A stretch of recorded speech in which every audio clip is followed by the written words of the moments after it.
Brigitte Lahaie, Sud Radio, le Love Conseil.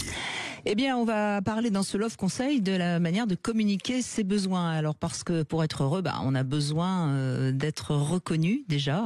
Et c'est vrai que dans le couple, on oublie très souvent de signaler à notre partenaire quels sont les besoins par rapport à nous. Et donc, je voulais juste dans ce Love Conseil rappeler les besoins principaux. Alors, on a besoin d'être reconnu, ça je viens de le dire. On a un besoin d'appartenance. On a aussi quand même un besoin d'autonomie, même si on aime bien vivre à deux, mais on a quand même besoin de rester autonome.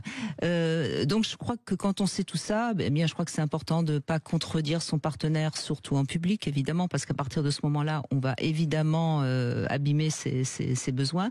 De même qu'on a besoin de l'admirer, surtout si on est avec quelqu'un qui a énormément besoin de reconnaissance. Et on peut comprendre, par exemple, quand on a de la honte, qu'on a plus besoin encore de reconnaissance. Et puis, on doit aussi tenir compte de ce besoin d'appartenance et c'est vrai que le fait d'être en couple, si on fait rien ensemble, si on n'a pas suffisamment de temps qu'on passe ensemble, on peut ne pas se sentir suffisamment bien dans ce besoin d'appartenance.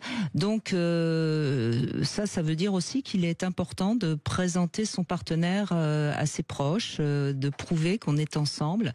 Moi j'entends parfois des témoignages de personnes qui ne comprennent pas pourquoi ils sont un peu cachés et on voit pourquoi, puisqu'il y a également ce besoin d'appartenance. Enfin, il faut laisser à chacun sa place et sa possibilité de décider ce qu'il a envie d'être. En d'autres termes, éviter de décider à la place de l'autre. Donc, voyez que c'est pas si simple la vie à deux, mais encore une fois, ça, on le sait.